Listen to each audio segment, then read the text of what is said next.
Hey guys, Brian Schultz here with Falcon Kayak, and welcome to the 11th video in our free Greenland paddle building series, where we're going to cover thinning down the loom, rounding the shoulders, and shaping the tips. Now remember, this is a series, so if you haven't done this already, make sure that you go back and at least watch the introduction video. I'll throw a link up on the screen for that right now, and you can find the entire playlist with all these videos in order here on the channel. You can also find this entire series for free without any commercials on my website. And then, as always, if you want to support the free content that we put out here, think about picking up a set of our paddle plans, checking out our skin-on-frame boat building courses, buying your next piece of paddling gear from us, or just making a donation. You can find all that stuff on our website, and there are links in the video description below. And of course, if you have any thoughts or any questions, make sure you leave them in the comments. All right, enjoy the video.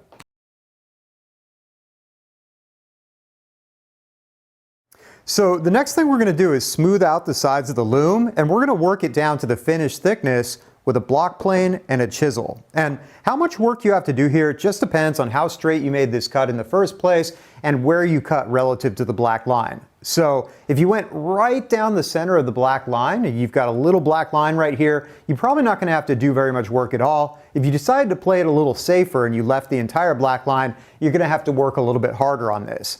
But what we're looking to achieve here is to reduce the overall width of this 1/16 of an inch less than from the center to the center of the black line. Now, in most cases, that means you're just going to take almost all the Sharpie line off, but the reason I'm giving you an actual measurement here is because if you made your Sharpie line super wide, you don't want to go all the way to the inside of that Sharpie line because you're going to make it too narrow. And if you made your Sharpie line really thin, you're going to have to go a little bit farther than the Sharpie line. So I would recommend just having a tape measure handy, or if you have one in the shop, a calipers is great for this because you can check your measurement in the beginning from the center line to the center line of the black line. And then as you're working, you can throw calipers on it in different places just to make sure that you're not cutting it too thin. So starting out here, I usually just pull this to the end of my work table and I hook one of these shoulders over the edge like that. And then I come out here just to the root of the blade. I'm going to put a little spacer underneath there to make it easier to clamp. And then I'm going to clamp this down. You don't have to clamp yours down exactly like this. If you have some type of a bench hold down that you like better, feel free to do that. You just want to make sure it's not moving around too much on you. Now, next thing you're going to do is grab your block plane, and just like when we were planing the blade, you're going to want to hold this at a bit of a skew angle like this. And in this case, there's an extra reason to do it this way, and that is the more that you can skew the plane while you're cutting along here, the farther you can get it into these shoulders and the less work you're going to have to do with a chisel. So feel free to put this on at a pretty acute angle and just drive it along just like this. So with the plane on a medium to fine setting, I'm just going to start working the loom here.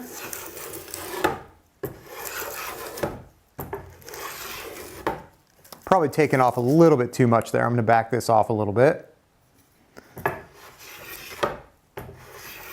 And I can't really see what's going on at the ends because I've already planed off the black line, but I can see what I'm doing in the middle here so I can monitor my progress. Now, once you've done a few swipes, it's immediately going to become apparent that you've got a problem, and that is you can't actually get the block plane all the way up into the shoulders, which is what the chisel's for. Now, this is the first time we worked with a chisel, so I'm just going to give you my standard chisel safety talk, which just consists of keep both hands behind the chisel. If you're doing something like this, you're doing something really stupid and you're risking going to the emergency room. Now, for most woodworking jobs, the right way to use a chisel is to actually flip it over so the bevel is down and then work the surface like this. But for this particular task, I find that it's a lot easier to set it on the workpiece with the bevel up. That way the chisel can reference along the surface that you just planed as it's finishing off this cut. Now, just a quick technique tip here. You can hold both of your hands back here and make these cuts, and that is a very safe way to use the chisel. But the reason I don't like to do it that way is because if your blade skips out a little bit, usually you end up going ka-chunk and slamming into this shoulder and you can do some damage. So the way that I like to do this is to actually put my hand underneath the workpiece and grab it like this. And then I put my thumb right here about a ½ inch back from the tip of the blade. And then as I'm pushing forward, I slice sideways as well. And this is a really controllable way to use a chisel. You can see that I can just surgically work this, but I've got the thing under control at all times and I'm not slamming into the shoulder. And then for these curls that start developing right here, you can just bring your chisel straight down like this and cut them off. And another useful check, especially if you cut outside your black line so you have a little bit more work to do, is while you're working this down, you can just drop the leg of your combination square onto your work surface here, and you can check to see if you're not cutting deep enough with the chisel or if you're cutting too deep and you need to back off.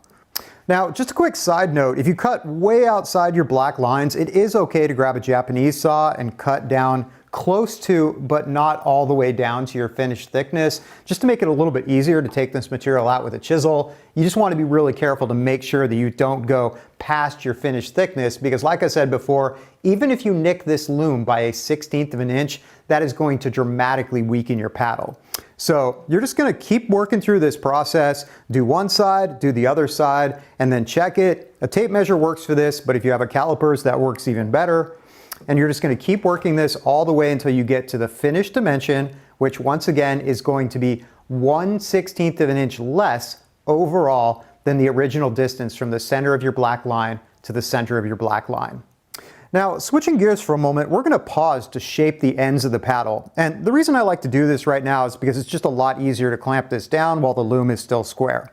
So I usually hang this about 8 to 12 inches over the edge of my workbench. I'll set a clamp in the middle of the loom, and then I usually grab just one of my little shoulder offcuts to use as a shim to slide under the blade right here.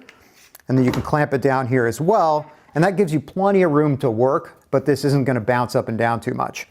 So next thing we're going to do is define the shape here. And personally, I like to go about halfway between a round end and a square end, because even though a square end is going to be more efficient, these corners out here are really prone to damage, which is why I like to compromise a little bit.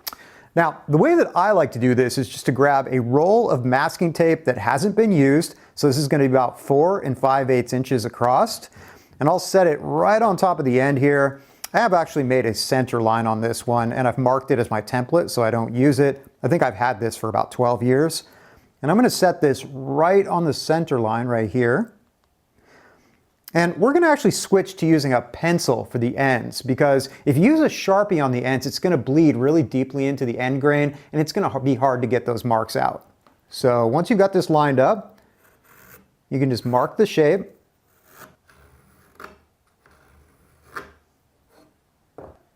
Next, I'm going to knock these corners off with a Japanese saw. I usually do this in 2 cuts, here and here.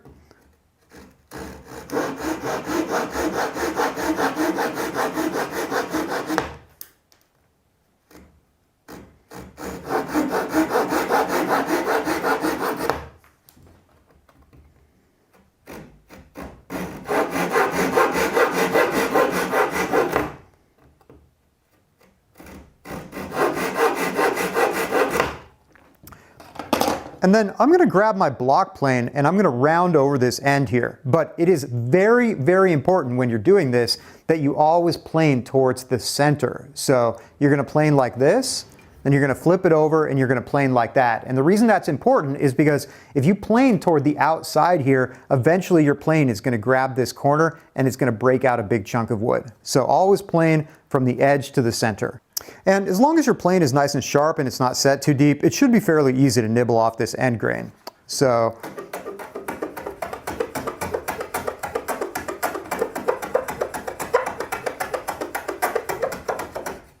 and from the other direction.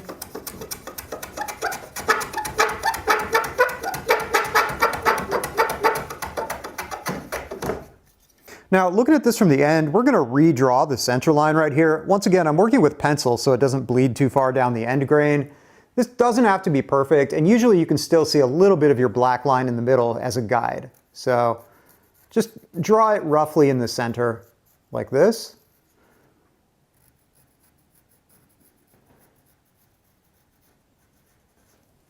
So next we're going to use the block plane to thin down the end of this paddle to about 1/4 of an inch overall, or 1/8 of an inch to either side of this line.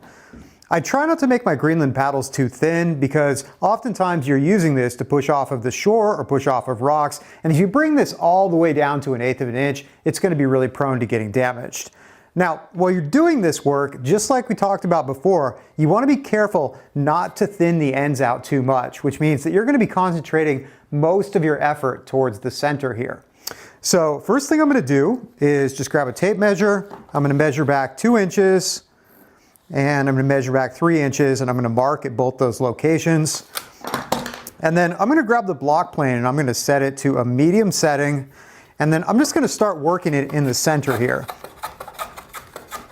You can be fairly aggressive in the beginning, and notice how I'm taking almost everything off the middle. I'm not even focusing on the corners right now.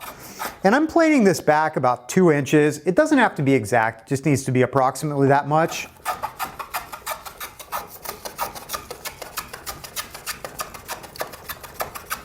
And once you start getting close to the line, you're going to pause and back your plane off just a little bit to set it a little bit finer. And then really carefully, you can work it down to about 1/8 of an inch from the center of the line all the way across. Now, once you've got to that point, if you want to, you can take a moment and back this off even further, and you can blend this back to the 3-inch mark right here.